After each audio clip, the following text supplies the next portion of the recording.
Good evening, everybody. Welcome to Premier Sim Gaming Leagues for the penultimate round of Season 27 here in the PlayStation F3 tier. And it is the Yas Marina circuit, one of the most spectacular on the calendar. That is the home of round 11, the Abu Dhabi Grand Prix. Once again, my name is Luke Etheridge, and joining me in the commentary box for tonight is Sam Thompson. Sam, how are you doing? I'm doing great this evening, as always, and tonight we're at Abu Dhabi, of course, the final round in terms of the night races, of course, as we head to Japan for the finale, but the penultimate round, and the championship sadly is wrapped up.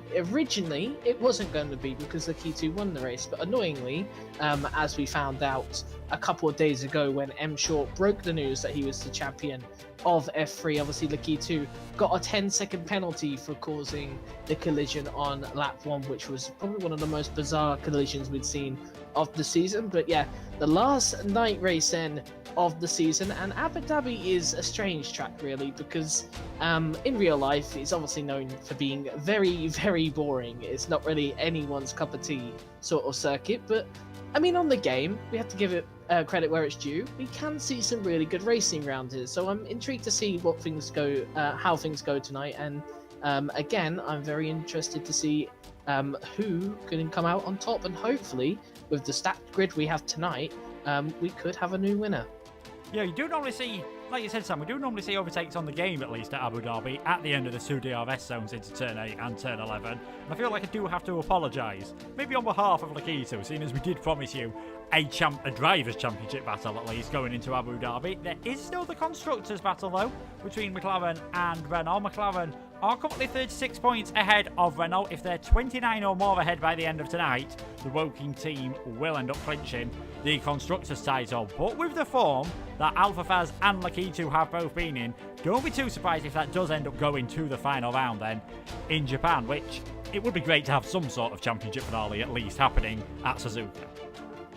Yeah, well, obviously we talk about qualifying and everything. It is going to be important around this track still obviously, with it being so tight and set to 3. And if you do have a really, really good qualifying, and there has been instances really with M Short, for example, where he hasn't exactly been as dominant in pole position ranges. Only 3 pole positions this season, still more than anyone else, but you got to admit, 3 pole positions. If we were to contrast that to last season's champion Kausper, obviously it seems like the race pace seems to be better for M Short, and also the tracks where it's been more difficult to perhaps overtake.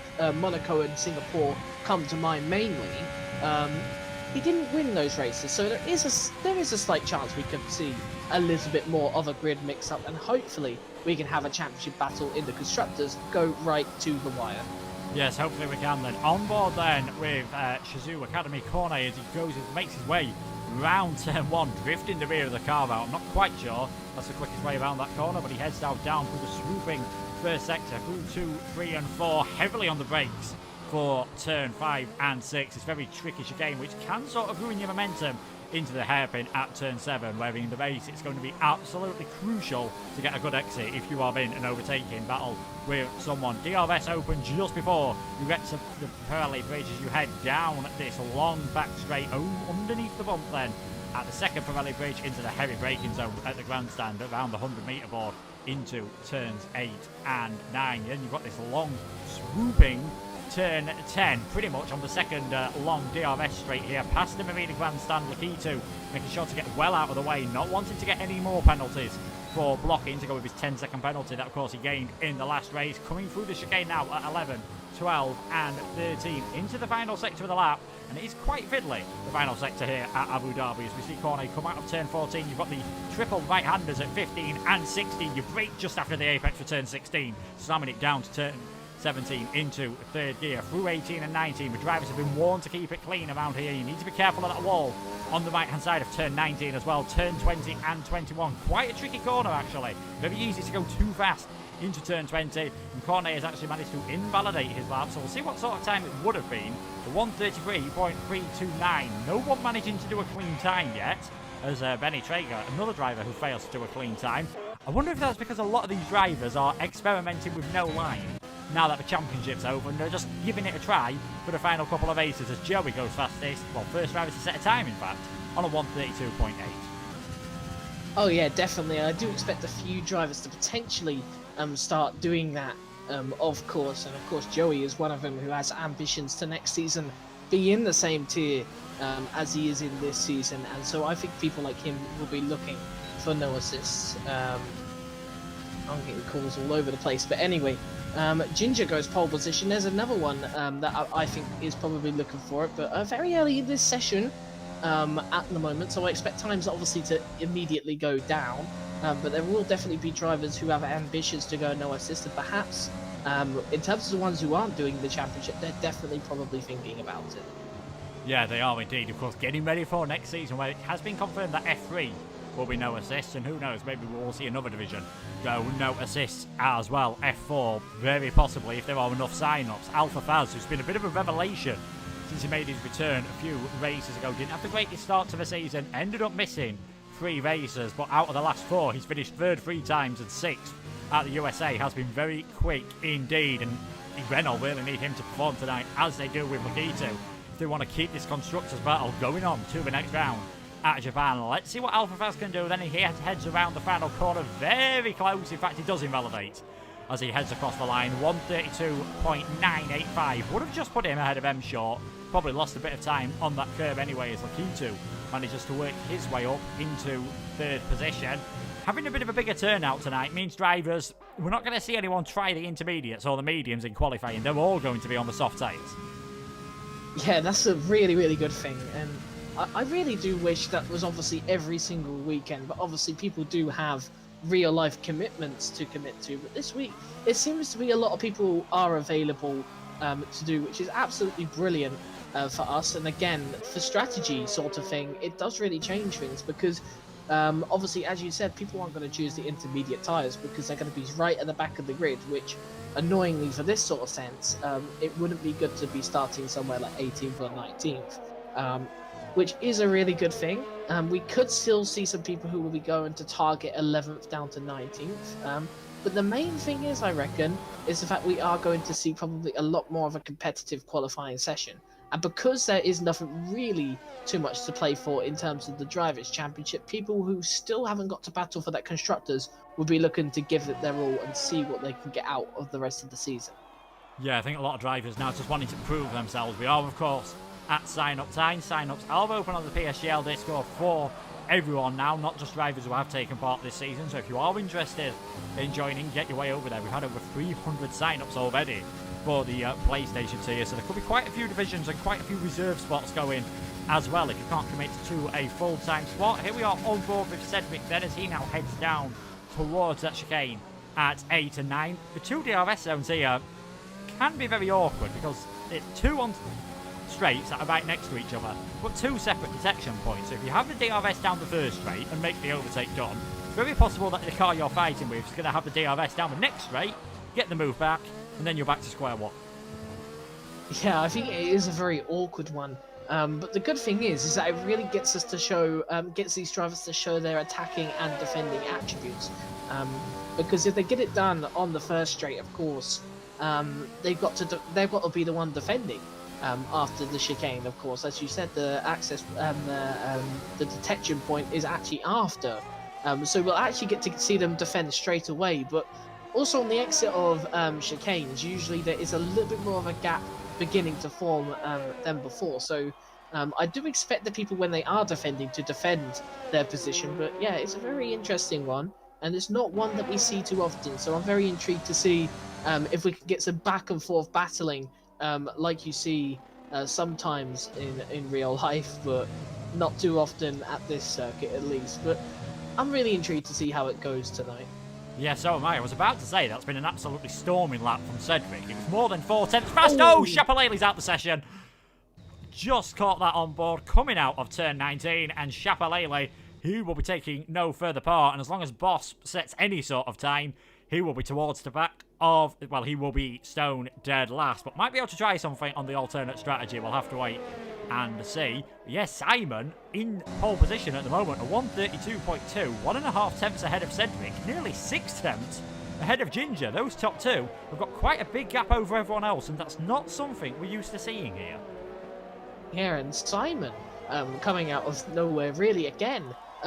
He seems to be a bit of an inconsistent one this season, where he's sometimes at the front and he's sometimes in the middle, and then on the odd occasion he's at the back. But it looks like that's a very good time from the Red Bull driver. And again with Cedric again, he came out last week, obviously returning to PSGL for the first time in a couple of races. A very good performance in qualifying last week, but not too much in the race, and that was not really down to his own wrongdoings either. But he's back here in qualifying, and it seems to be this week he's been doing alright as well. So I'm intrigued to see how Cedric does, because I do reckon there's been some sort of progress made on his pace, and it looks like at the moment he could be set for a front row spot, but we are still early in this qualifying session. I still think people like Joey, Ginger, and Lakitu and Emshot have a lot to offer, and this is a track that track evolution I don't think really is that much of an effect, so I guess that's on their side for Cedric and Simon.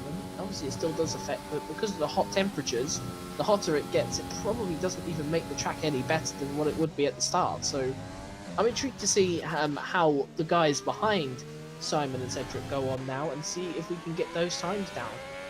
Yeah, we'll see what sort of times everyone is heading towards at the moment. Benny's invalidated his lap as he heads around the final few corners. Let's see what Black Phoenix can do then. He's had a win so far this season, and here he goes up into 5th position. One of only, I think I'm right in saying, one of only 3 drivers who have had a win this season. Emshot's had 7, Lakitu's had 2, and the second McLaren of Black Phoenix taking a victory at the Singapore Grand Prix. And that is why, unsurprisingly, McLaren are looking very good to win the Constructors' Championship, and Renault are looking very safe in 2nd place at this moment in time. We'll quickly run you through the top 10 in the Drivers' Championship. Emshot has 125 points. Here we are on board with the F3 champion. Lakitu on 90, Lars has 51, Anosia Joey, or IFR Joey as he's now known, on 45. Black Phoenix has 41, AlphaFaz has 40, Zach, who left the league, let's not forget, after 5 races, he's still 7th in the championship on 37, Cedric has 32, Benny Traeger has 30, and Shapalele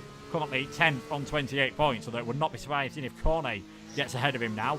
Emshot, they're deciding to go into the pits. There's been a lot of talk at Abu Dhabi, especially when the track was new to Formula 1, about the pit exit here. The pit entry isn't exactly easy either. It's very easy, especially on old tyres, especially without anti-lock brakes. They are banned in this tier to just get it wrong onto that pit entry and end up finding that pit wall on the exit could easily knock your front wing off or retire from the race. Yeah, we've seen it a lot, really, on social media of people making these mistakes, and they do look simple, but actually you'll be surprised that it's actually more difficult, that pit lane, because it's so tight. You get it a slight bit wrong and get caught out, you could be absolutely destroyed, and that's your race gone.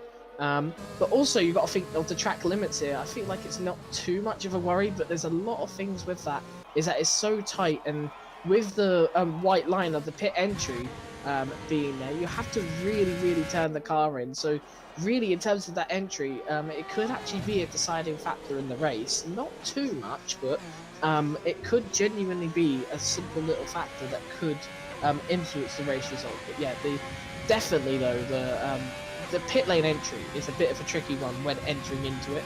The exit as well, very tight, very close to the walls, and a simple mistake can knock your wing off, or if not worse, knock your wheel off. So it could be race over, whatever the question at that point. Yeah, thankfully I made my pit lane entry mistake in qualifying, and it only knocked a front wing off. It might as well have knocked a wheel off for how good the rest of the laps were, but thankfully I didn't repeat it in the race. We are getting the confirmation then from Emshot's dad, Martin, that he is running without line tonight, which might explain why he's in 10th position at the moment. But if he gets knocked down to 11th, I don't think he'll be complaining too much, because that alternate strategy is possible. This is a circuit where you do see a lot of 2-stop strategies, even in normal conditions, mainly because the softs aren't that fantastic of a race, well, aren't fantastic in terms of life as a tyre. So we could see, if you're starting in the top 10, probably going to see soft, medium, medium, whereas if you're starting outside the top 10, probably medium, soft, soft. 1 stop is possible, especially if we do get any safety cars or VSCs. I'll be very surprised though if anyone plans to go for that strategy. Yeah, 1 stop is going to be very tricky. Of course it is possible, as mentioned, really. I think you can do soft medium as well, but it's going to be very difficult for these drivers to do so. in my opinion, to get that sorted.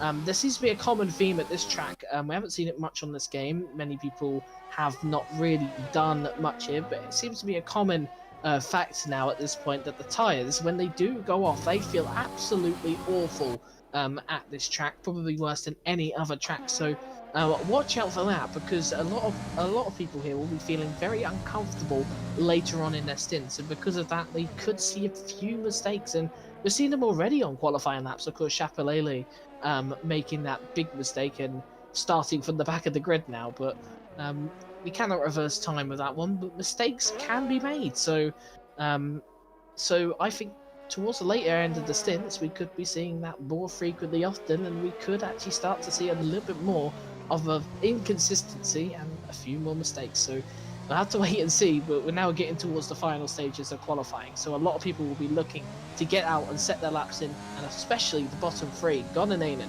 Alpha Faz, which is the most important one of them, and Benny Traeger. But more importantly with Faz, he would want to definitely set a lap time and get high up in qualifying, of course, because he's battling in the constructors. And looking at his teammate right now, they look in a good position at the moment to potentially take it to the final round. But Faz needs to put a lap in properly. He's on an out lap right now, and it's going to be crucial, and he's come out early, I reckon, just to simply have that security to perhaps have a second go at it.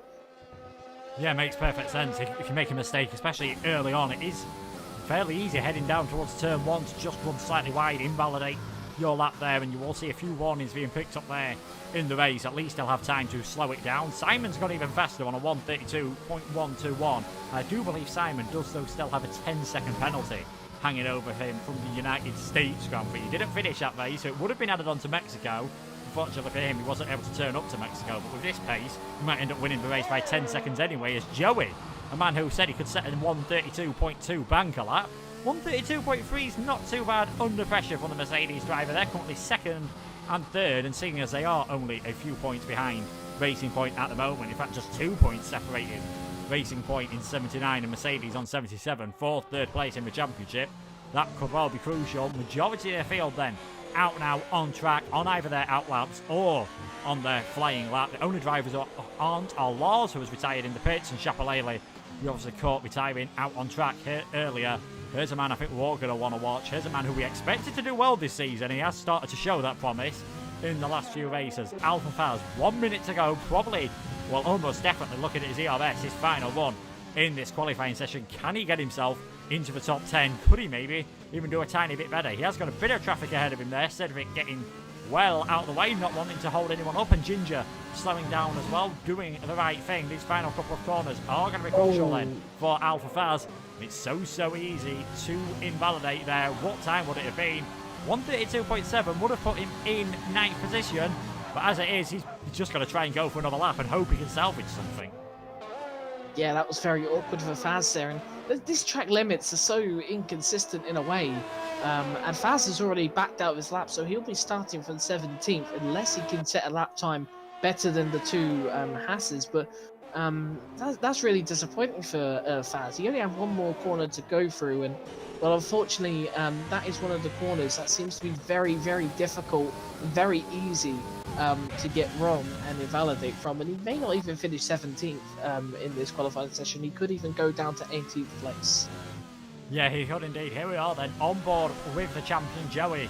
He's retired from the session in the pits, perhaps not that surprising. Checkered flag is out then. Who is going to claim pole position at the penultimate round this season? M Short, that's a much better final corner for him. That is more like it. I've seen him in other leagues without running assists. He is definitely quick without them.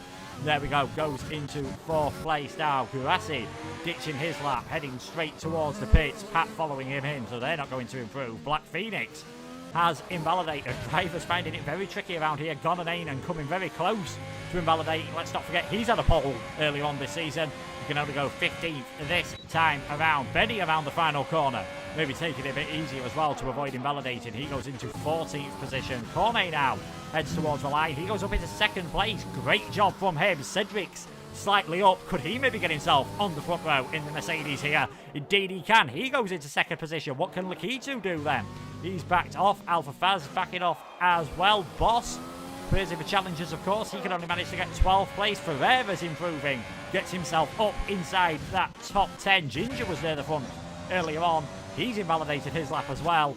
I think Lakitu has backed off his lap, so I think that is pretty much everyone, and it is a second pole position of the season for Simon. His last pole was at the Russian Grand Prix. He finished in 15th. He's only been in the points once this season. That was at Monaco where he got a podium.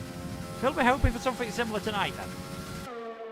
Oh yeah, definitely. Simon's he's been one of those drivers I said earlier that we haven't really seen what he can do, and he's really had a bit of poor luck and of course poor decisions as well. We talk about what happened in Singapore, which may have cost Simon as well any sort of points, etc. But he'll be very happy with that pole position, taking it quite comfortably as well. But looking third and fourth place, exactly the same time for Cornet and Joey. Joey must be a little bit furious that he didn't get that third place since he set his lap earlier. Of course, we saw that all the way back in 1997 in the finale, where 3 cars in Jacques Villeneuve, I think Eddie Irvine and Michael Schumacher set the exact same time across the line in that race. And obviously it was decided that Villeneuve would get pole because he set his time first. It's not the case here, but M-Short starting 5th, Lars in 6th, and Dynastics in 7th is a good qualifying from him. Lakitu, Black Phoenix and Ferreira make out the top 10 then. So a very, very interesting race ahead. And with Faz down in 18th place for the constructors, not exactly a good sign for Renault. No, not exactly a good sign for Renault. It'll be interesting to see what he can do. It'll be interesting to see what Chapelele can do as well. Now, it's not raining. I don't believe it's forecast to rain, but there is like a 1 in 1,000 chance. It does happen occasionally on this game that you do get rain at the Abu Dhabi Grand Prix, even on Dynamic, but that doesn't look to be the case. We know the top 10 are going to be starting on the soft tyres. We expect those outside the top 10 to be starting on the mediums. Maybe a chance for Ginger, 11th place on the grid. Had a very good result last time out. I believe his, I believe it was almost his best of the season. 5th place at Mexico was his best since the French Grand Prix, where he managed to get 4th. So he'll be feeling pretty good coming into this race, and he didn't look too far off in qualifying, only about 6.5 tenths. I mean, yeah, and Ginger is he's one of those drivers that towards the end of the season, he seems to look like he's having a bit more of a redemption of pace and seems to return sort of to the top.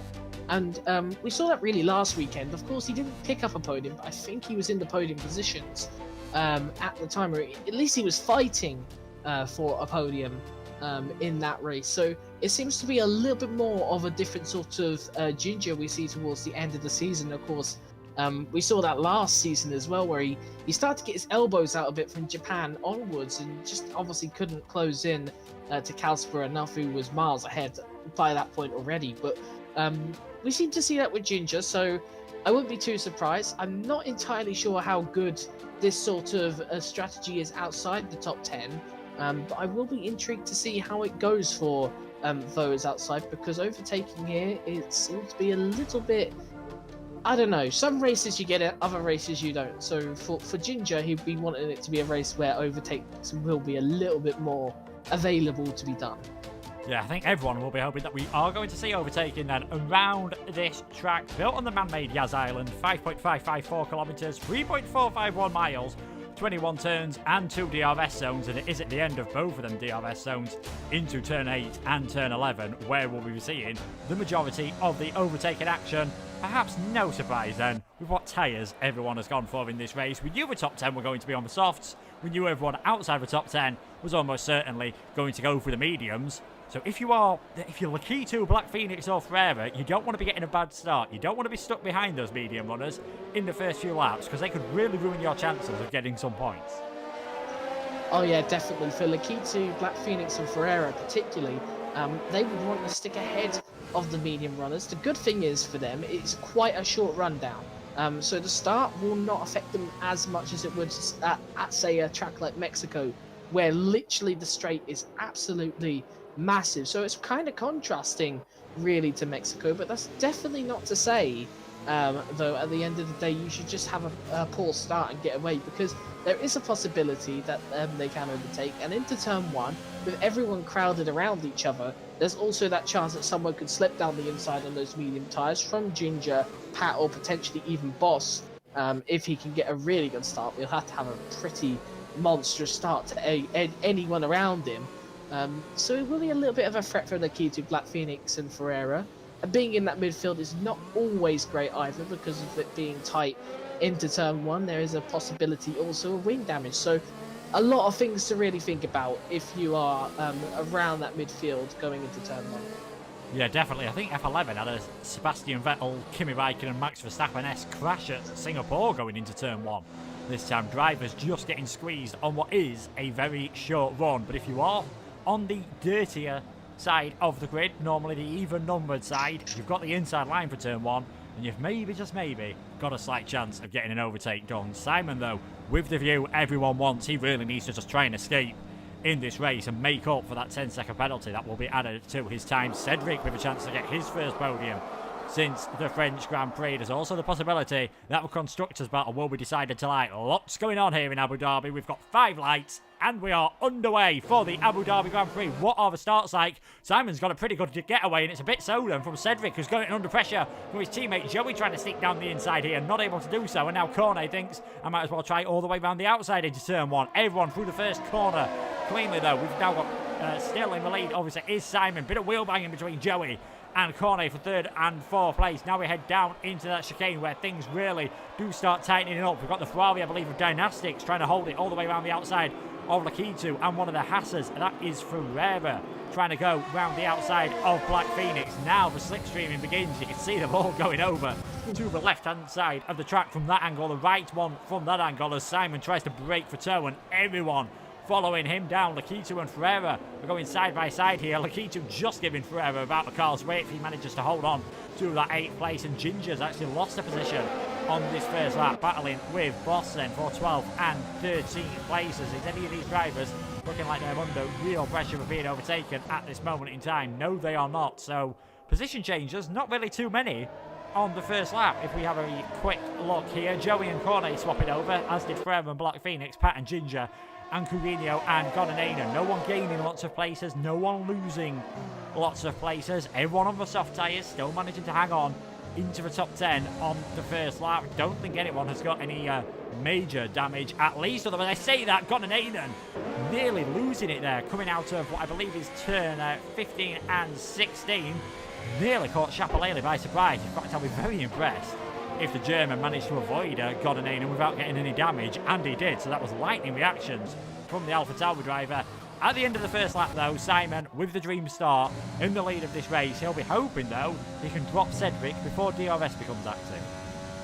Yeah, and I wanted to mention something. It was a really lightning start from Joey, of course. We saw him obviously starting 4th. I said he would be quite unhappy that he didn't get that 3rd spot. I'm sure I've just ate my words from my own mouth, really. He got a really good start from the beginning, and because of that, he was alongside Cornet pretty much from the start, and also from Cedric as well. And it was actually quite unfortunate not to actually go into 2nd place in this race, because he was looking like he had the momentum into the corner, but he's played the team game, which is good, and Mercedes right now are in a really good position for some good points. And this is quite unfortunate, really, for Mercedes, because Joey has done really well this season, and he's had really good opportunities, of course, almost winning on track, in fact, in Singapore. And of course, Cedric has really done well in the recent few rounds as well of this season already as well. So it's quite disappointing that they're not in the frame of anything too much. And today could have been a promising sign of what we could have seen all season, but perhaps it's just a little too late. But they still are in the hunt for 3rd place, and currently right now they're in a position to take that into the final round. Yeah, they are indeed. Joey's got a good chance of getting 3rd place in the Drivers' Championship as well, as long as he doesn't pick up any penalties for crossing over that pit entry line. He got 2 of them at Mexico, crossed it in 10 seconds in the end, and a bit like the real 2020 Abu Dhabi Grand Prix. This, at the moment, we've got a Red Bull leading, we've got the 2 Mercedes sort of following, but not really threatening to get an overtake done at this moment in time. M-Short was threatening one on Cornet on the run down towards the chicane at 11, 12 and 13, and just got squeezed out over the paddock pit lane ever so slightly, and looks to have lost a bit of momentum. That's allowed Lars to close in. Cornet desperately late on the brakes there, just to try and ensure he is within a second of the 2 Mercedes as before the DRS zone becomes active now, and he is, but you can see he has lose a lot of ERS in these early stages, as has Joey as well. Both of them at about 20% at this moment, and might struggle when it comes to either attacking or defending later on in the race. And as you can see on the left-hand side, we've got a full 19-car DRS train at the moment. Because we've had no incidents on lap 1, no one's really getting split up through the field. Simon in the lead is the only car throughout the drag reduction system. This is good news for those on the medium tyres, that they are able to stick with those on the softs. Oh yeah, definitely. Brilliant news, really. And for Pat as well, he's done really well on those mediums. He started really, really strongly. Ginger's fell back a little bit.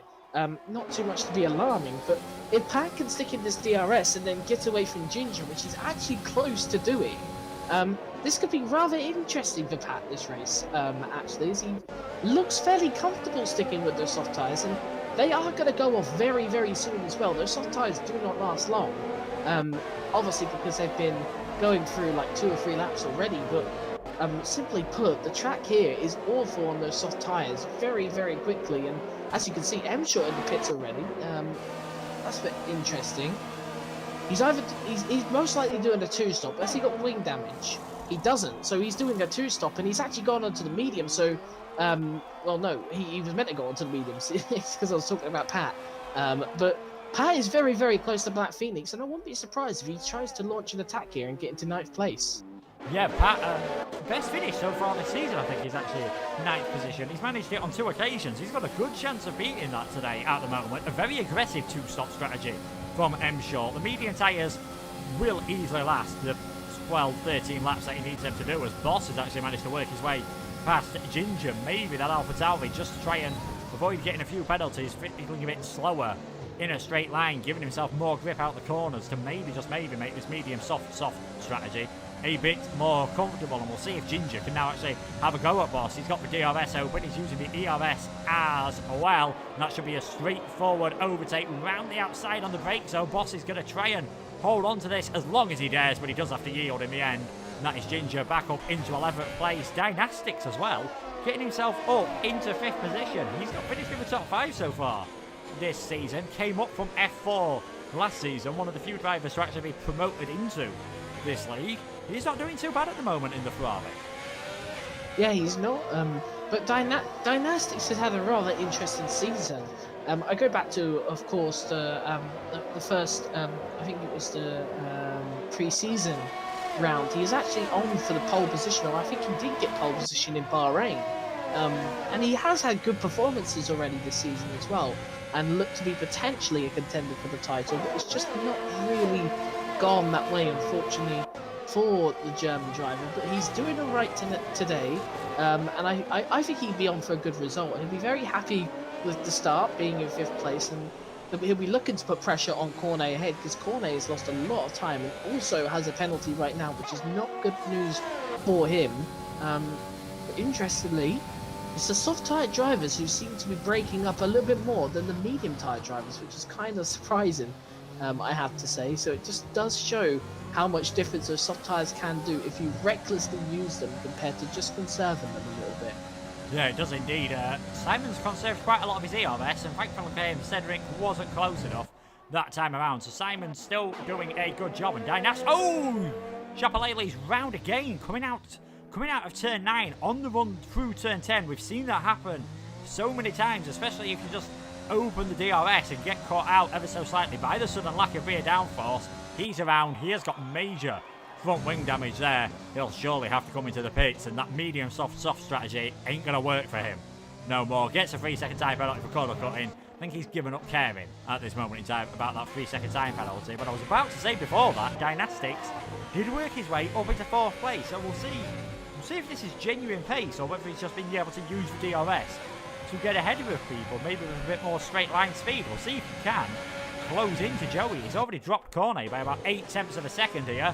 We've got another yellow flag, and I think that's Chapalele obviously just going slow to get let through 2 cars that have stopped now, of course. We have had 2 drivers into the pits, and that is Ferreira and M-Short, and Alpha Faz coming into the pits early on as well. I wonder if he made contact with Chapalele.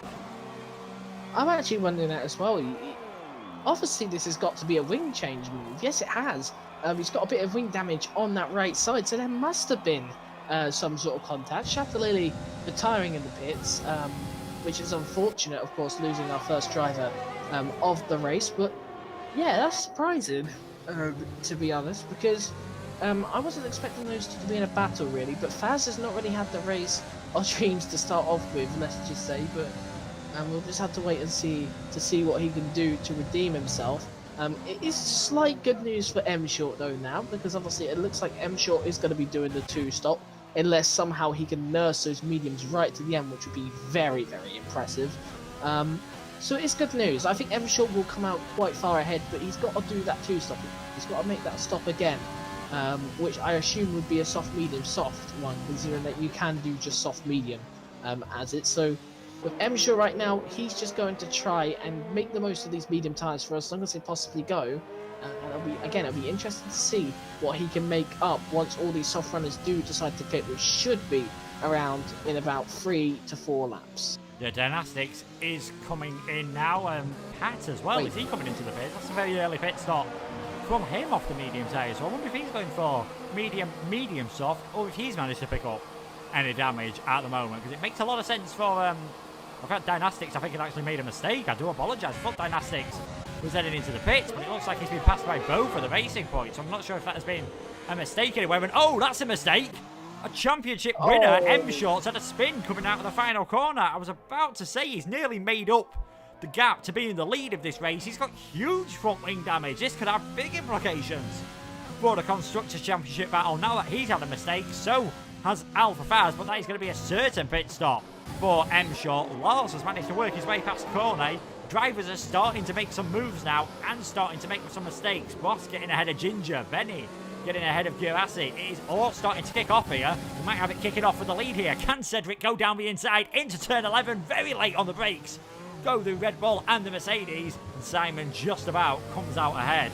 If these two start battling, that might help those like Ferreira, well, probably only Ferreira now, because everyone else who was pitted has made a mistake, work their way further up the field.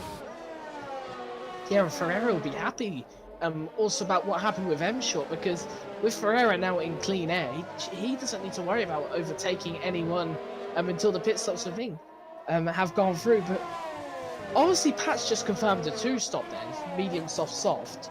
But, I mean, why did medium, soft, soft?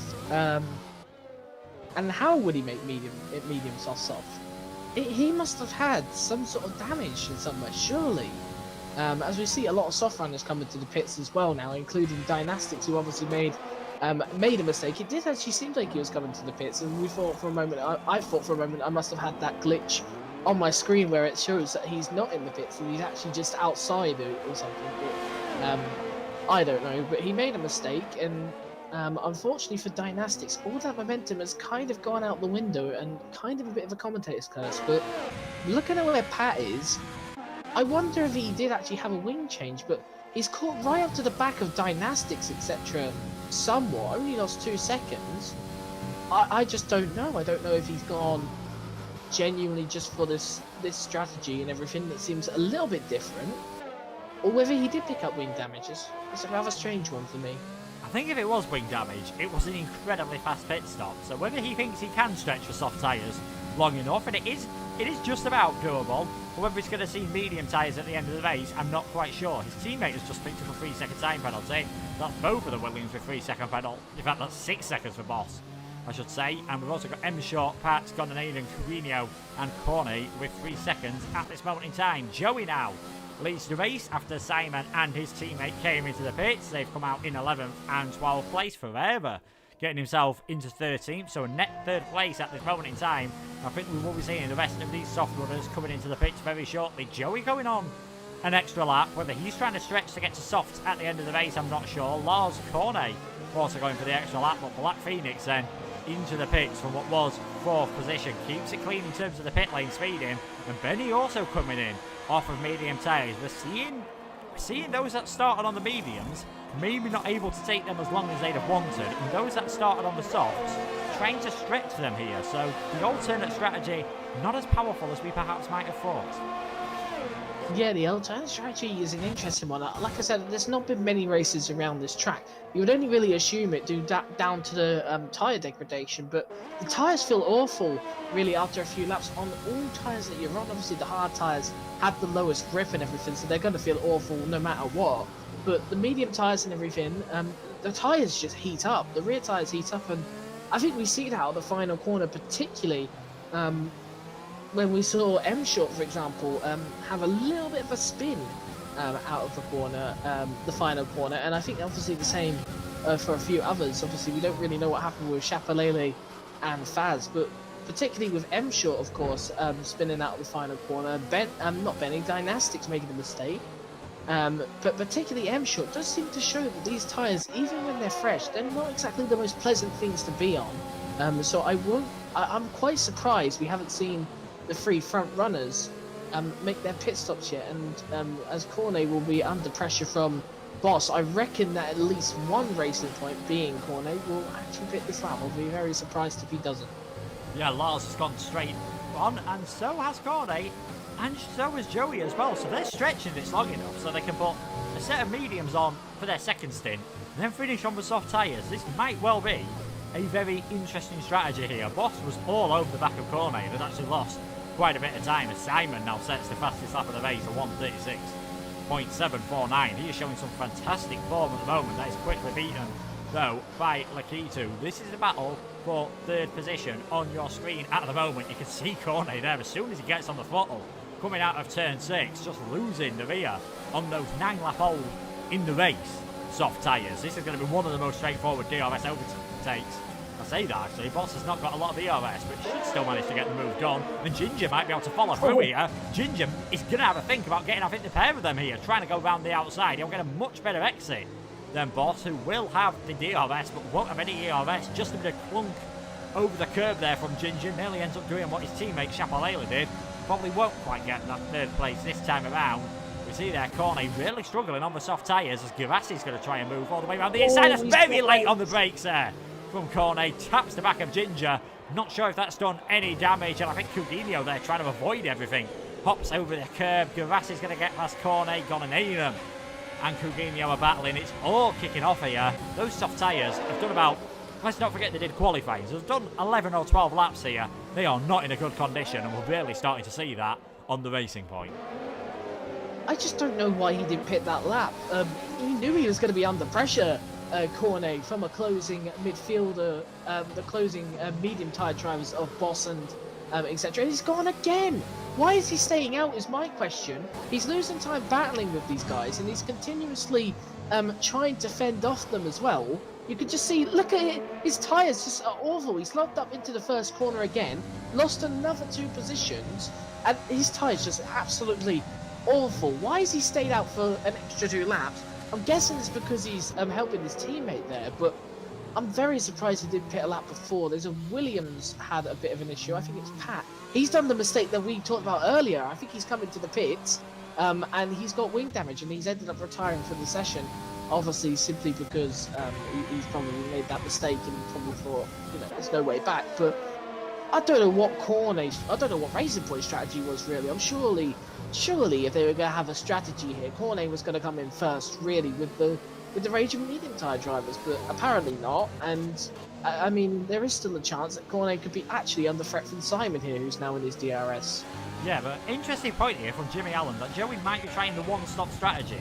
So the mediums can last 18 laps. That is pretty much the borderline of what you would really want to take them under any situation. So we'll have to see if this works out for him. He's currently 12 seconds behind Simon, so that 9 seconds Simon needs to find. He could well do that on a set of soft tyres. We could have a very interesting end to this race.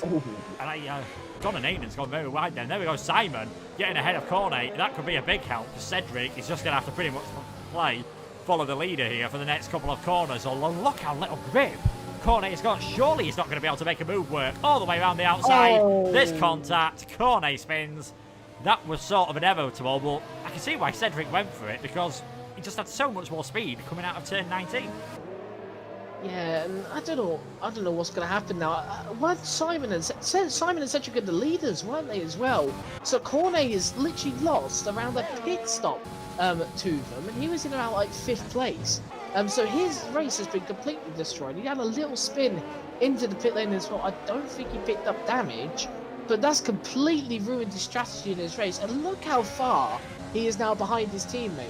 There was only about 2 seconds between him and Lars, and now there's about 17 seconds, or even more than that, about 20 seconds from him to Gonanainen ahead of him. So Cornet at the moment will need possibly a safety car to save his race, but yeah, what a blunder really for Racing Point in general, because Lars is 2 seconds behind Joey. He's not picking up any DRS, and I mean, look at the leaders, Simon and Cedric, who pitted much earlier than them, are miles ahead of them, and Joey is still stuck behind a lot of traffic here. So I'm intrigued to see how this race goes towards the end, but there's a lot of questions really to be answered for those who went later.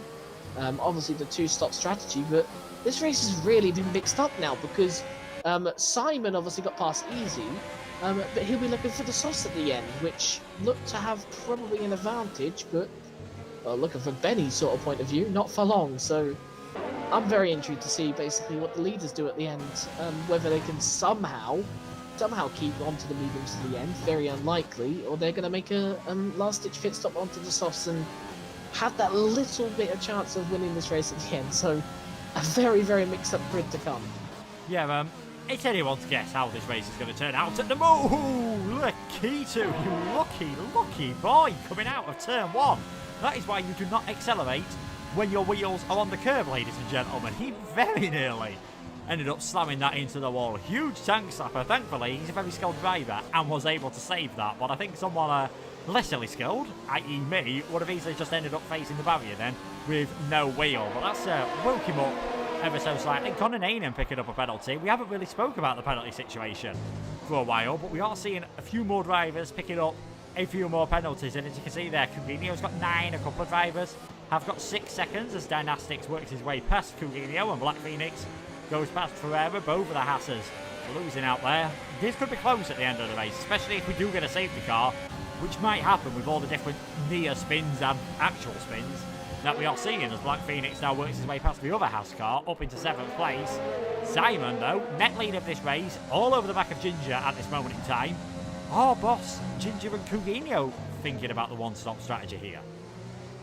Well, I would have definitely thought so, the one-stop strategy, but the problem is we're seeing with the soft tyres with Benny, for example, whether this is either Benny's got wing damage or he hasn't got the pace to keep with Joey, just in general, which I don't think is really likely, since they are in the same tier, and these tiers are very, very close, and we're not even exaggerating there, for anyone new watching. These tiers are very close. I mean, you could just see the qualifying, for example, to suggest that, but, I mean, the soft tyres really don't go a long way, which I think could be an interesting sort of blunder here, and I think I'm kind of surprised about how poor the soft tyres perhaps are compared to the medium. So we're intrigued to see what happens here as Simon's really looking for a way through from Ginger. Would it have worked there? Not really. He's got Cedric pouncing on him, looking to make the move. This is probably going to be a nice and easy move for both of them.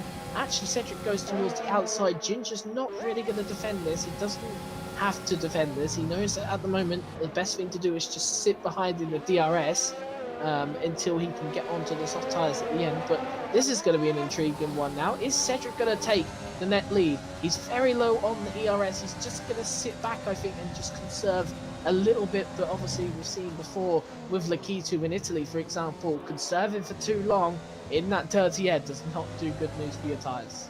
No, it doesn't. And I think with that 3-second time penalty and being stuck behind Simon, wouldn't be too surprised if he goes for the undercut, just comes in a lap early and try and gain a bit of time and see how Simon likes it being held up, because the Red Bull's pretty much been the net leader this entire race. Cedric's only really had one opportunity just before the pit stops to try and take the lead off him. Coutinho has retired, and Cedric, and Ginger's caught up in as well. And Cedric's got a 5-second penalty, which is a bit harsh, I feel. I don't think he really had control of his car then as he was crashing towards the wall. But Cedric's still just parked in the middle of the track, I think just trying to realise what on earth has happened to his race all of a sudden. Oh, that is so unfortunate for Cedric. I thought he held it for a moment. I thought he did what Lakito did and held it absolutely impressively, but he just lost the rear end of the car, unfortunately. It was just going away from him at the exit of the corner, had that snap, and it didn't really help him. Like I said, the rear end, this is a track you don't want to lose the rear end. This is a track where you don't want a snap like that, because simply put, the tyres are so hot, which makes them so vulnerable to these sort of things like spins, etc. So honestly, he must be feeling quite upset about that, because again, it was an opportunity for Cedric to do some great bits in this race. Not to say that's not the case though, as he does come out again, but it does look like it's now becoming increasingly unlikely as Simon takes the lead of this race now. So obviously Ginger, I'm not sure what Ginger will be doing now. His strategy is completely screwed over as well. So really for Boss, I think it's now an interesting sort of scenario for the Italian driver in the Williams. So when he pits, he will come out quite far behind, but he definitely will, I think, come out ahead of Cornet, etc. But he'll be at the back of that sort of train, and well, some have got to pit again, being Gonanen and Benny, I reckon, and I do reckon Ferreira as well, as he does come into the pits now, Boss. So this is a very, very ballsy strategy, I must say, medium to soft tyres, because he's begging for them to basically go 13 laps. And I think we had to re-acknowledge the fact that these tyres towards the end of their stint feel absolutely awful, and to go on to the sauce at the end, it's just going to be quicker before that thing becomes a reality.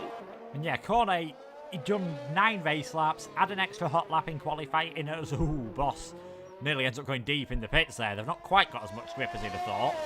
13 laps is going to be very borderline, I think, for Boss here, to get to the end with any decent pace, possibly even in puncture territory. He's well in free air now at the moment. There was a 24-second gap between Gonanen and Cornet. That is how much things have gone bad for Cornet, M. Shaw, Alfaz and Cedric. Ginger, who thankfully for him hasn't got any major damage after that incident, has been passed by Benny Traeger, who's all of a sudden found a bit of pace on those soft tyres. Looked to be struggling on them earlier on. He's got himself up into 6th position. Still in a very intriguing part of this race. Simon 3.8 seconds ahead of Lakitu. Not too far behind Lakitu is this battle between Dynastics and Black Phoenix, as Ginger's now coming under a lot of pressure from Ferreira, who's going to have to go the long way round. Picks up a 3-second time penalty for his troubles, and is still stuck behind the AlphaTauri. These drivers that you can see, Ginger 7th, Ferreira 8th, Lars is 9th, Gavassi not too far behind, and Lars trying to pick one down the inside there. That is a very opportunistic move from the Racing Point driver, and he's just about managed to make it stick. Lars not fancying hanging around through 15, 16 and 17. He's up into 8th and doesn't have any penalties yet. Yeah, very confident move, and he was looking to the outside there, turning his overtake on a little bit there. He did back out, and I think he's going to now prioritise the exit, and he has done. And here we go. This should be a nice and easy move on the straight down to turn 1 for Lars. He looks very confident on those medium tyres still for now. Only 5 laps old, of course, compared to Ginger's 16. So very confident for the Racing Point driver at the moment, as he's up to 6th place.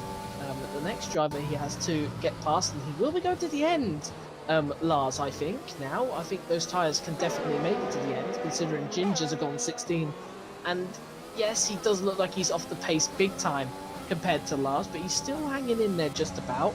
But now, Lars will focus his attention to Benny, but I don't think he'll be trying to hassle him too much or something, because Benny will also be looking to make that 2-stop, because there's no way he'll take those soft tyres an extra 11 laps, and he will be looking to catch up to Joey, who at the moment, in my opinion, is in a rather unique position right now, because I think those medium tyres at the front of Simons, Lakitus and Black Phoenix may be a bit of a stretch to make them to the end. So for Joey right now, he could have his first win, but the thing that could deny him of that first victory is, of course, he has penalties. He's only got 3 seconds at the moment, but to have a singular penalty, even at this point, when the pressure starts to wrap up, especially in the position that Joey is in, of course, looking for a race win, perhaps it could become a little bit more of a concern later in this race. Yes, it's very easy, especially when you're on older tyres, especially as you're pushing hard towards the end of the race, to just pick up an extra couple of warnings and easily find yourself getting an extra penalty. And I think Ginger is coming into the pits this time around. He's done a fantastic job. 17 laps on medium tyres from the start of the race. He's very impressive indeed. He is into the pits. Benny's coming into the pits as well. I think we'll be seeing soft tyres from both of those. Boss onto the soft tyres. He sets the fastest lap of the race. It is still Simon in the lead at the moment. 4 seconds ahead of Lakitu. Simon does have a 10-second penalty hanging over his head. With the pace he's showing at the moment, it wouldn't even be too surprising if that ends up making not one bit of difference whatsoever. Lakitu is in 2nd. Black Phoenix hanging on to 3rd position for now, but Joey is starting to close in the DRS on the slightly fresher medium tyres. Looks like that is going to be a fairly straightforward pass for the Mercedes ahead of the McLaren, who will have Mercedes engines, of course, on F1 2021. And that is Joey up into third place. Is Black Phoenix able to fight back at all with the DRS? Looks like he might just be a bit too far behind this time. Lars rounds out the top 5. Ferreira, Gurasi, Gonanainen, Boss, and Dynastics are your top 10. We'll see the pit stops everyone has made. You can already see a mixture of 1 and 2 stops, and we know some of those that are currently on 1 stop will have to make a second stop. Ferreira, definitely. Maybe Black Phoenix, maybe Lakito and Simon. We'll just have to wait and see how things are going. See how well Boss's tyres do as well, because he's the one I've probably been most worried about with the tyres now. Getting those soft 13 laps, especially as he's going to have some overtaking to do. Yeah, and I think there's a lot of overtaking needing to be done for the likes of Boss, definitely, and of course he's got to try and stretch those tyres as well, which must feel awful towards the end. Akito into the pits on 10-lap-old mediums probably does again suggest that we will be looking for Simon to make another pit stop, but he's onto the soft tyres now. Lakito's strategy may have not worked. He's already behind Boss. I think Boss will be going to the end now. I'll be surprised if Boss pits again, or whether he will like to pit again. But he comes up. He's coming up to all these groups of cars, and this is probably not the thing that Boss would have wanted, and that is, of course, a DRS train, because we do know that Boss is probably going to look for a move on Gonnanen, but if things just don't go his way, which this time I think it may have gone his way, Gonnanen a little bit of a slip, but the fact is he's got no ERS to look for the overtaking move. Legitimately nothing. He will try to send it, I reckon, into this corner, perhaps. Yes, he does, and he kind of was a little bit 50-50 with that. He wasn't exactly as aggressive as I thought he would end up being, but for Boss, this is really not a good situation for this DRS train. He needs to get past Gonanainen, and with those fresher tyres, he'll be feeling more confident on the braking with the more grip. As he got it this time, around the outside, very tricky through here, as he got the move done. Lovely done, and Gonanainen has a little bit of a slip up as well for good measure. So for Boss, he's now making his way upwards, and his next opponent is Gonanen's teammate, TTG Gurase. So interested to see how the Italian driver does in that Williams in the next couple of laps. Yeah, it is interesting. I think there was a bit of contact between Boss and Gonanainen. That's why the Alfa Romeo driver had a half spin, but got away with it. Simon then into the pit, soft tyres on until the end of this race. He'll be coming out right with all these drivers, right with Gurasi, Boss, Gonanainen. Probably Ferreira's just at the head of them as well. Maybe, just maybe, ahead of Dynastics. This is going to be a very interesting finale to the race for Simon, because he is going to be in a whole heap of traffic, and you can see he does just come out ahead of Dynastics, which was crucial for this race. He's still looking in a pretty decent situation at this moment in time. Joey, though, leading the race, 9 laps to go. What a move from Boss, or what an attempt for a move on Boss. He's really starting to go for it now. And now he's got the disadvantage of the ERS, but he has got the tyre advantage here. Sorry to interrupt, of course, on this, but Ferreira's even being overtaken here. Could we see a double move from IGK Boss here? Down the inside he goes. A little bit of wheel banging there. He's still not got the move completed. He will have the grip advantage again. DRS open. Gurasi won't have it this time, and we mentioned earlier around this track with that sort of thing, but he will try to defend to the inside as much as he can. Gurasi actually just gives it up there, and Boss straight down the inside. He is a man on a mission at the moment, and if there are tyre problems at the end of these medium tyres, Boss may be looking at his first win in PSGL. He might be indeed. I don't think he'd have wanted to go as hard on these softs in the first 2 laps as he has been doing, but needs must. He's got the overtakes done. He's into 4th place, and he's now got a bit of free air as he tries to catch up to Lars, who is just ahead of him. Is Black Phoenix heading into the pits? No, he is not. So the longer he carries on, the more likely it is that he's going for the one-stop strategy. Things are starting to get very intriguing in this Abu Dhabi Grand Prix, to say the least. Gurasi does come into the pits. I wonder if he picked up a bit of damage. Simon's got ahead of Gonanainen, who I think must have made a mistake at some point, because Dynastics has flown past him, as has Lakito as well. So that's bad news for the Alfa Romeo. He drops from what would have been 6th place to 9th place. His teammate Gurasi is going to come out on the track.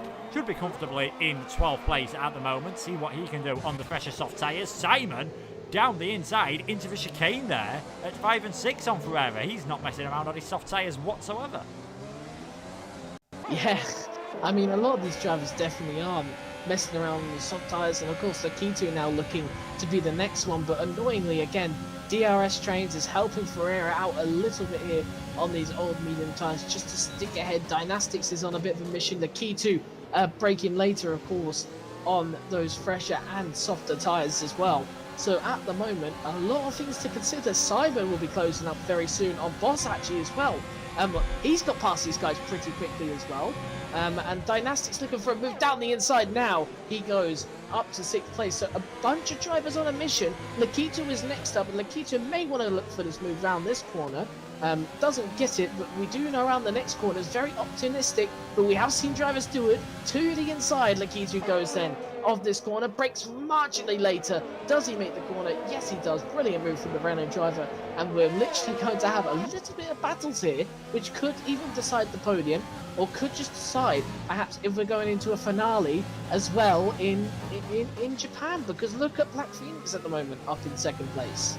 Yeah, if things stay as they are, because we're only going to have one McLaren and one Renault scoring points, this would be good enough to clinch for constructors for McLaren at this moment in time. So watch this space. Von Nainen comes into the pits, gets rid of those soft tyres. He'll be putting on another set of soft tyres. He'll be dropping a long way down the order, so it doesn't look like Alfa Romeo are going to pick it up too many points in this race. They are currently in 11th and 12th position. Simon already on the back of Boss, who we know doesn't have a lot of ERS. Don't think he's going to get overtaken on this one, although I say that, look at the closing speed that Simon has got all of a sudden. He's going to fly down the outside, and there's nothing Boss is going to be able to do about it. It was so simple for the Red Bull of Simon. Straight round the outside, 4th place, thank you very much. Lars is my next target, 2.2 seconds up the road, so the lack of ERS, that's what I said about the management early on. You can't, once you start losing it around this track, it is quite difficult to make it back up again, and that has affected Boss, who's had to use it to make the overtakes. Whereas when the time Simon's come around, they've all pretty much pitted, and that is why he's found it a bit easier, and Simon up into 4th place at the moment. But let's not forget that 10-second penalty from USA is still hanging over his head. This might have to be an absolutely mighty performance somehow if he wants to actually claim the victory after that. Never mind, just on track. Kitu's got ahead of Dynastics, and the soft tyres proving to be good. That is a battle for 6th and 7th, and I think Godonainen just managed to get back ahead of Corney as well for 12th and 13th place. We've still got 16 runners. Who knows what could happen here? Anything could. We could well get a safety car if any of these drivers, like Boss or Ferreira, who are clearly trying to stretch their tyres, end up getting a puncture. And what I find even more funny is the fact that Simon he's closed in 2 seconds on Lars' lap alone. Those fresh soft tyres are really doing the work for him at the moment. And he's probably looking for a move, in fact, after this corner on the next straight. He's right behind Lars already.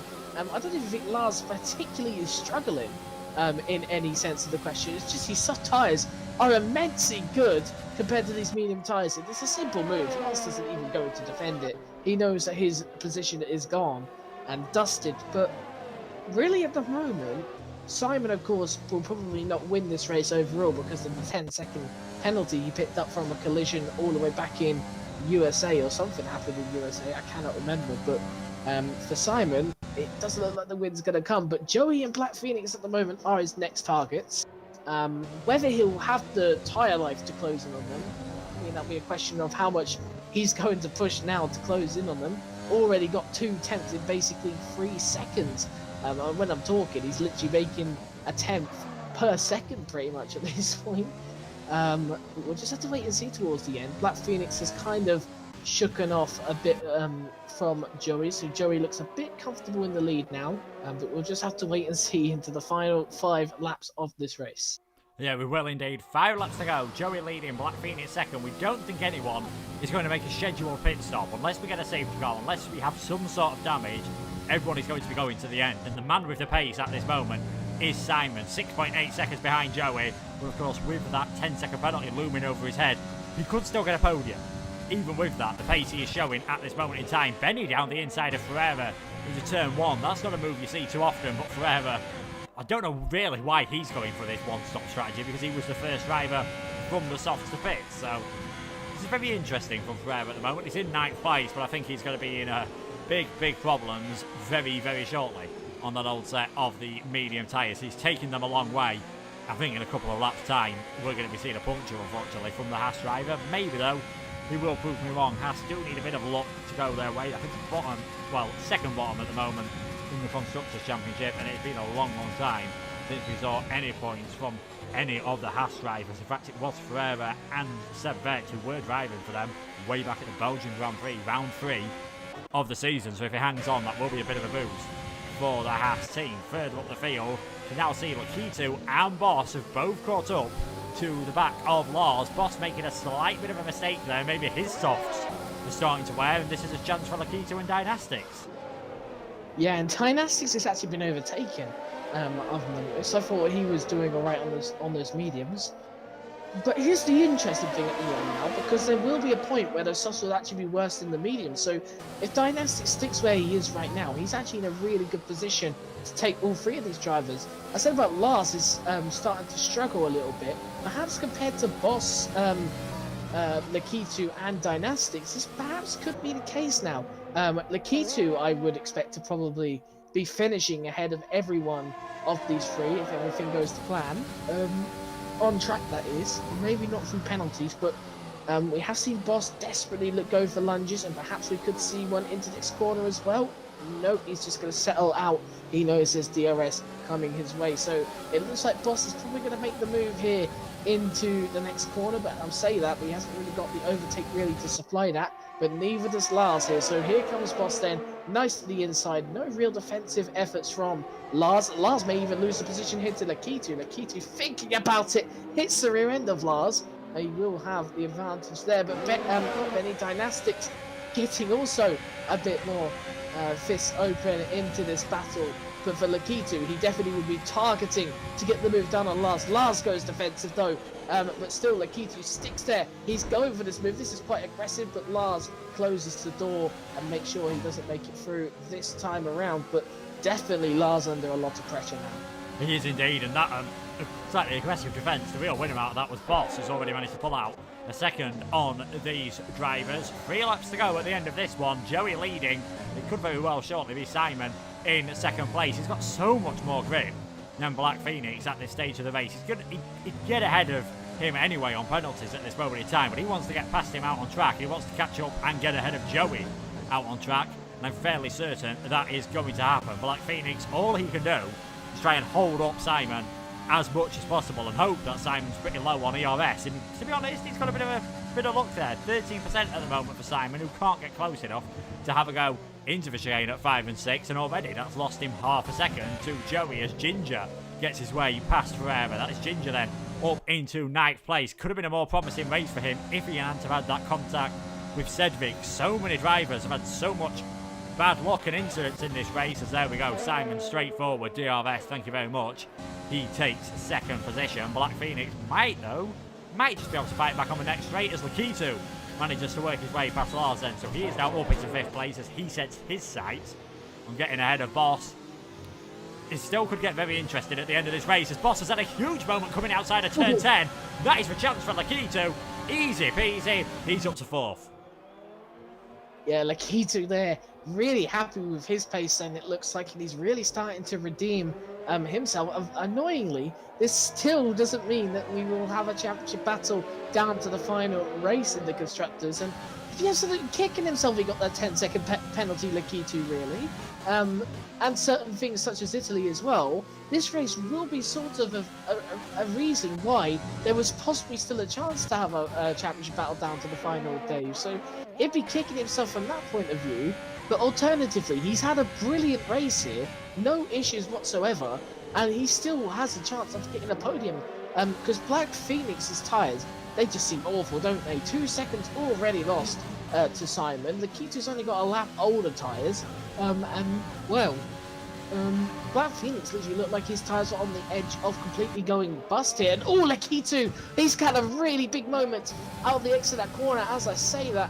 Almost loses the rear end, but again, expertly controls the car and still sticks ahead of Boss somehow as well. So a lot of mistakes actually happening here I reckon there will be mistakes, but not this many. And these tyres obviously getting very heated up towards the end of their stint, and obviously feeling rather awful to drive on, especially with the long corners obviously going down through turn 2, as we see Benny, not Benny, Dynastics again, I've got those two mixed up.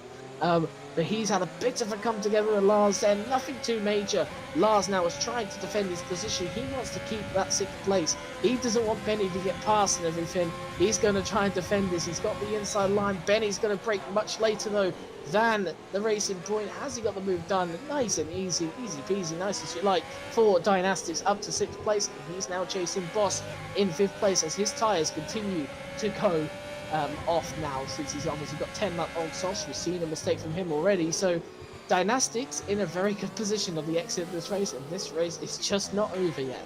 No, unfortunately for him though, he did manage to pick up a 3-second time penalty as well, as the inevitable has happened to Ferreira. 21 laps was a valiant effort, but with 1.5 laps to go, his rear right has cried enough. He has got a puncture, and very nearly retiring from the race instantly there. He's definitely not getting any points, unfortunately, for him. We are on to the final lap of the race. Joey still in the lead. He will lose it. The game will say he will lose this victory, but because Simon has a 10-second penalty hanging over his head from the USA, Joey is currently looking good to take the victory. In fact, Lars not looking too bad either to maybe finish ahead of Simon as well, depending on what happens later on in this race. Lakito has picked up a 3-second time penalty. So much calculations are going to have to go on here. Boss and Dynastics are battling here. I wonder if Boss has picked up puncture anywhere. No, I think his softs have just really fallen off the cliff at this moment in time. So Lars has got the DRS open here on Boss. Can he go for a late lunge down the inside into turn 7? No, he can't. He might be able to go for one all the way around the outside though on the Williams driver, who defends extremely hard. Simon's going to have a go all the way around the outside of Joey on the final lap of this race for the lead. Out on track, the Red Bull with the extra grip on those soft tyres gets the position done, and Simon is going to be the first man across the line then. Lars has managed to work his way ahead of Boss. Ferreira has managed to get back into the pits and put the soft tyres on, so at least he will finish this race. Unfortunately, as it's the final lap, he won't get the final lap. Kurasi getting ahead of Ginger as well. It is all kicking off in the finale of this race. Simon is going to stroke it home to take the victory out on track, but we're going to have a lot of calculations to do as he picks up a 3-second time penalty all of a sudden there to work out where he will finish after his second 10-second penalty. So Simon crosses the line to take first place, but Joey will end up taking the victory because of the penalty. It's a first win of the season for the Mercedes driver, and a first win where we haven't seen a McLaren or a Renault take the victory. Black Phoenix and Lars managing to round out the podium. Benny will still be in 5th place, so Simon will actually finish in 4th. Lakito is 6th, and that means the Constructors' Championship has gone to McLaren. Black Phoenix's podium, enough to give them the Constructors' title. Dynastics, Boss, Ginger and Garassi rounding out the points, as Boss is going very slowly indeed. I think he's had a right rear puncture pretty much as they've come across the finish line. Godonainen, Cornet, Cedric, M. Shaw, Alpha Faz, Ferreira will be the finishers. It was a great race by Simon. By far his best race of the season. It's just a shame that he had that incident in USA that has cost him not only a victory, has possibly cost him a podium as well. Yeah, it has cost him a podium, I think, as well. Just about, though, not that far off, really, in the end. He'll be finishing in 4th place, I believe. So that means that Lars actually picks up a podium in the end. So a clean race from Lars has really seen him pick up a podium, which is brilliant for the Racing Point driver, who was struggling at the end of his stint there. So even though he went down, he just done enough to secure himself a podium, which is brilliant news for him. Black Phoenix in 2nd place, so a rather unique and different podium this time round. We've obviously seen Black Phoenix win this season and seen both Lars and Joey on the podium. All top 3 have actually won races as well this season, if we count Lars's pre-season win. But really, they're not real recent podium contenders, not obviously on here every week like we've seen with Lakitu and M Short or anything. But I think this is a rather nice podium to have, and I tell you what, it was an absolutely smashing race as well to have to get this podium. I mean, we do see this sometimes. When the title battle is over, this is what happens. You do sometimes get a better racer. So Simon has taken the victory, but he will have 10 seconds added onto his time for the collision in the USA. So Joey takes his first victory of the season. Black Phoenix with another podium. Lars in third as well. Simon will then slot into 4th place, which is still a very good finish from him. Benny in 5th, Lakitu 6th, Dynastics in 7th. Both Ferraris having a decent race result here, and you can see there Benny actually gaining 10 places. Boss in 8th, Ginger 9th, Gavassi in 10th, Gonanen just missing out on the points in 11th, Cornet, Cedric, Alpha Faz, M Short, Forever, all had their own problems but come home 12th to 16th place. Courinho, Pat and Chapalele all retiring in the pits. What a crazy race is all I can say. What a crazy race. It was actually probably one of the best races of the season, and not usually you say that about Abu Dhabi, do you? Really, and it was a race really of a little bit more unpredictability than we thought as well. Of course, Simon doing the 2-stop and making it absolutely work brilliantly on the track. Obviously, not winning the race because of the penalties he received from a previous race, unfortunately. But punches as well, of course, for Boss and everything, who tried to make the 1-stop work for the medium soft strategy and just didn't have it there to completely make it work. And of course, Lars getting the podium as well, despite his tyres going off. So a lot of real talking points this week, and I think a lot more confidence will be starting to creep in for some of these drivers towards the front, particularly Lars, as he's picked up that podium. And I think last season he did really well in Japan as well, or he was going to, before a certain incident happened, I believe, in Japan last season. So we've got to watch out for that one with Lars, to be honest, I reckon. And I think we could be seeing a rather interesting race next week for him, if all goes well. I think I might have done the... anyone remember was it the 2012 Champions League final, where Branislav Ivanovic was proper happy about getting to the final, and then he got told by Jeff Shreves that he was banned from the final? I think I've just done that in my Discord with Simon, where he's slowly going to realise that he has not ended up winning this race. I mean, I imagine that's how it works. I'm just going to quickly check the findings from F3 in USA. The findings were no, never mind. It's a 5-second penalty. So I am stupid. So he has still got a podium. Oh, so poor Lars then. Poor Lars. Sorry, Lars, if I got yourself excited there. Let's have a look all of a sudden. Unfortunate. He has still got a podium. In fact, he's ended up finishing in 2nd place. Oh, well, our maths, or well, at least our eyes did not exactly work well with the F3 findings then, was it? So that's unfortunate. But to be honest with you, it's good news for Simon, because not gonna lie, he deserved a really, really strong result. Quite sad he didn't end up winning the race, which he probably actually could have potentially done.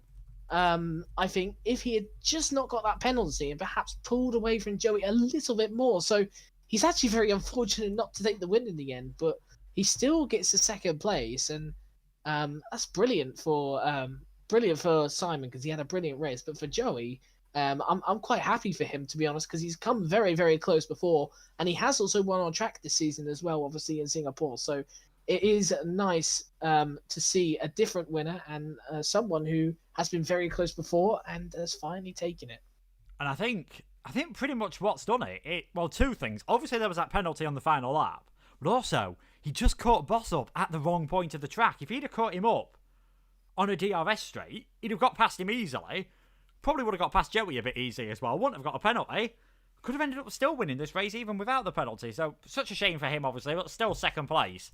A fantastic result, and you got to say he was driver of the day just for how well he drove. Well, considering the others around him who did the 2-stop all had their mistakes, and a lot of them also fell quite far behind as well, of course, in the end. And the ones who did the 1-stop as well weren't able to perfect it. But I was quite surprised, really, that the 1-stop drivers were not really as high as what Joey was. But of course, we talk about Simon, of course, having a good result. How unfortunate is it for Cedric? Let's be completely real. Cedric could have also had a completely different race today, and he could have been featuring on our podium as well, and or could have even got the victory here, of course, because he was battling with Simon.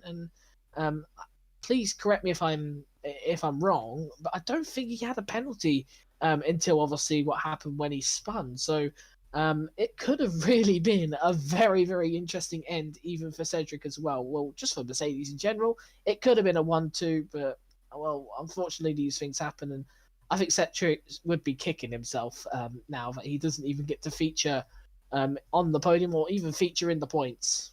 Yeah, I think one Mercedes will be kicking himself. I imagine one Mercedes is going to be absolutely delighted. We have got our race winner, and I've had it confirmed by Dynastics in the chat, so it turns out I can actually do maths. It's a good job, as it is part of my job. Joey ends up taking your first victory of the season, and a bit of a surprising one, especially as you didn't realise until you checked for Discord.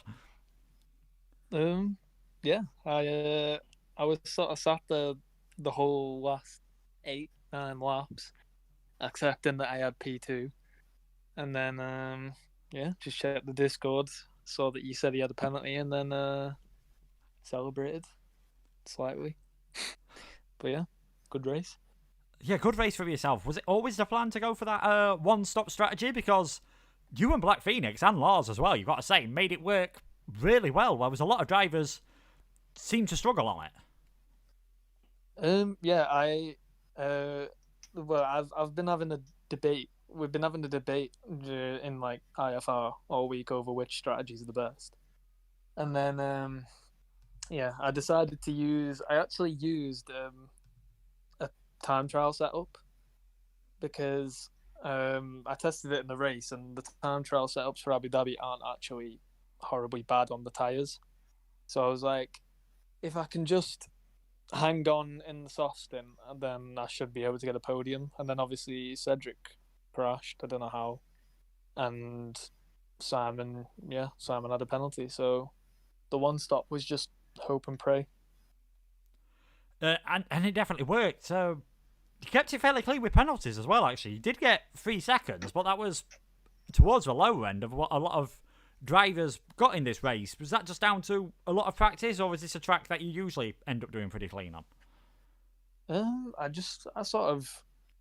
like the track, because a lot of the penalties I end up getting on tracks are the ones where you can't ride the curbs at all, because you end up hitting them and then it pushes you wide, or you go too far on it and then you get a penalty.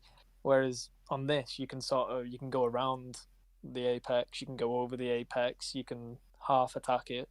So, I mean, the penalty was quite annoying. I got it going wide on the straight, which is quite annoying how I got the penalty. But it wasn't too bad. It's not that bad of a track, I think, once you get your lines right. Final race of the season coming up. I believe you are now third in the Drivers' Championship. Does this just give you a lot of confidence? Because in the second half of the season, you won on track in Singapore and got demoted to second. Here you've finished second on track, what got promoted into first place. So you have shown some good pace in this second half of the season. I think the first half of the season was more like I didn't like many of the tracks. DNF'd at Britain, crashed at France, but then I think it's just a sort of race management now. I've sort of calmed down from getting involved in incidents and penalties and qualifying 18th and sort of stuff. So I wouldn't say I've sort of improved my performance. I think I've just almost become smarter on the track, because a lot of apart from Singapore, when I battled with the penalties, I think a lot of the races now are about just managing yourself and not concentrating on being the fastest in qualifying or getting the fastest lap and stuff like that. It's just sort of like, just make sure you do what you do and then hope for the best. Sam, do you have any questions? Yeah, I do. Obviously next season, obviously it's going to be no assist, and you've already signed up, I've noticed, to go no assist as well, of course. And is this an early statement, perhaps for you? Obviously, we've still got one race to go, but you've won a race now this season, your first race win, I believe, in PSGL as well. Is this an early statement for next season that you're going to be challenging perhaps for a title next season in F3, or even be trying to look for a hint to get up to F2 next season? I think overall it depends how I adapt on no one. because I've done a few races. I raced in EML in no wine the other week. I've done an Italy race with no wine, and I've got the pace. It's just the practice. So I feel if I can get up to the pace I'm at now with no wine, then possibly. But I think it will. I would say it's more likely any sort of title challenge being the season after. I think next season will be more of a get used to using no wine, get used to racing it, and just trying to match the pace of the other guys. Well, that's obviously great to hear, and obviously you've got a lot of time to do that. But speaking about the present, really, congratulations for tonight. You did absolutely amazing out there, and obviously a well-deserved victory, of course, in the end. So congratulations on that. Thank you. Yeah, just echoing what Sam said. Congratulations on the victory, and who knows what division we'll see you in next year. Yeah, hopefully a low one. Thanks for joining us, Joey. No problem. Thank you. We'll now bring in a man who's got another podium this season. He's had actually quite a successful season of things. 3 podiums now, another second position, and another third position, I should say. Not second. Simon did get second in the end, but Constructors Champion, it is Black Phoenix. How are you doing, and how was the race today for yourself? Race was probably one of my best, I think, of the season. I know I didn't have the pace of Joey, but I think like how much battery I saved the whole race because everyone was on pretty much under 10, so I was just able to just stay with people, and the one stop was surprisingly decent. So I think it was down to my ERS saving and my strategy that got me such a good position. I asked the same question to Joey, really. I'm going to ask you as well. Was it always the plan to go for that one-stop strategy? No, not really. I went in the pits to not lose that much time to Lakita and Dynastics for undercut, and I thought to myself, well, I went pretty much 10 laps on the soft, and they felt really good still. So I thought, I assume I can just go 18 or 19, however many laps I went on the mediums, and yeah, I was surprised it works. I mean, the last 2 laps felt like I was in an F2 car because how bad the tyres were, but I think it was worth it, to be honest. We don't normally get question requests from the chat, but we've got one. Can you ask Phoenix how he ended up ahead of me because I was so confused? Who said that? Joey. Well, because I pitted, I think, 1 or 2 laps before him, and I was just able to stay with Dynastics. And then, obviously, he got past, and then he bolted. Yeah, pretty powerful. Pretty powerful indeed. Obviously, you have won the Constructors' Championship. What are your own hopes now going into next season? I don't know, really. Probably just to be fighting for podiums, really, because I don't think I'm going to have the pace next season to go for a title, or I don't even think Constructors, unless I get a teammate like M Short again, it will just put me on his back and win it. But I think just being on the F3 division's pace, I think that's my goal. Sam, do you have any questions? Obviously, again, it's a similar one to what I asked Joey, really. He pretty much just confirmed, really, that you are going to take the challenge of also no assist like Joey is. Just the first one, really. I didn't really ask Joey, but did you do no assist tonight? Or because obviously I know your teammate did try it out tonight. Was it something that you tried out this evening, or? No, not today, but I have been practicing it. So, and pretty much I did Abu Dhabi the other month, I think. My quality time was about the same. So I don't think a race pace I'll be on the exact same pace as my line pace, but in quali I might, be right on there. So I think it will be sort of close between my no assist pace and my line pace.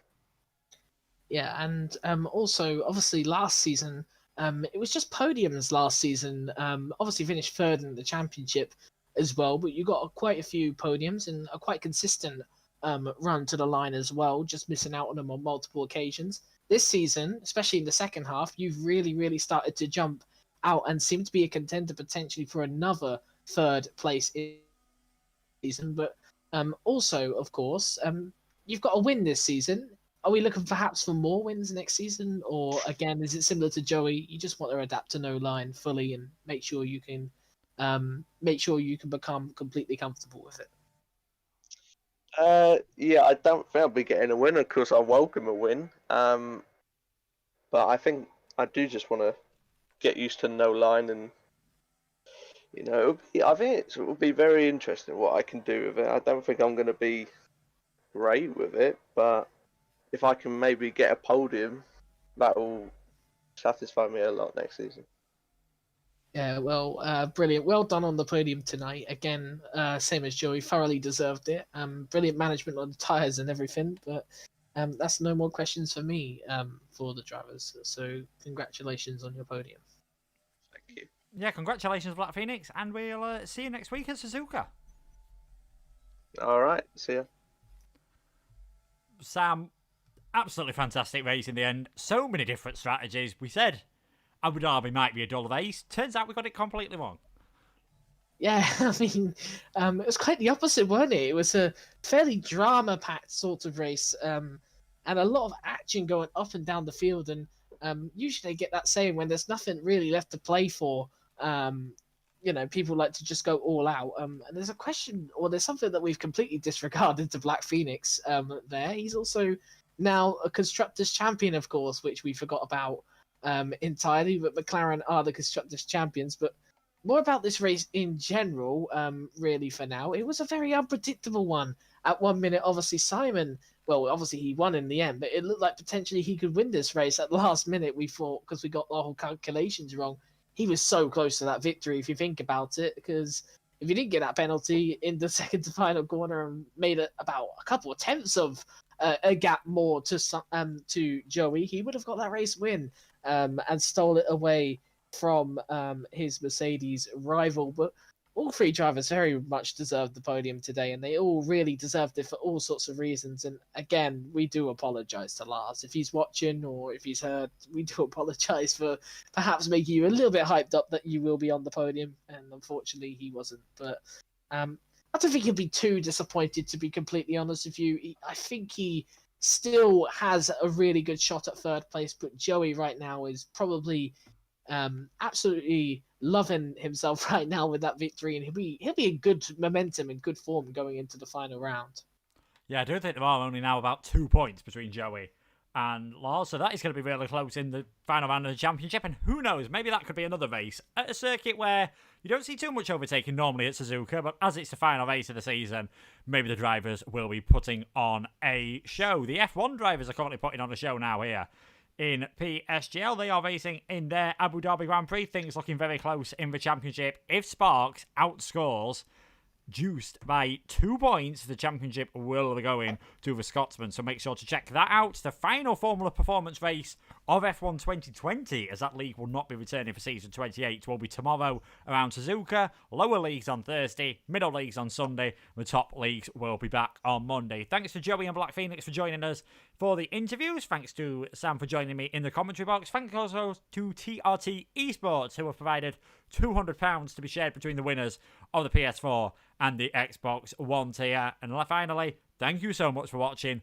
We'll be back next week, same time, same place, for the final race of Season 27, the Japanese Grand Prix. Hopefully we'll see you there. Thank you again, and good night.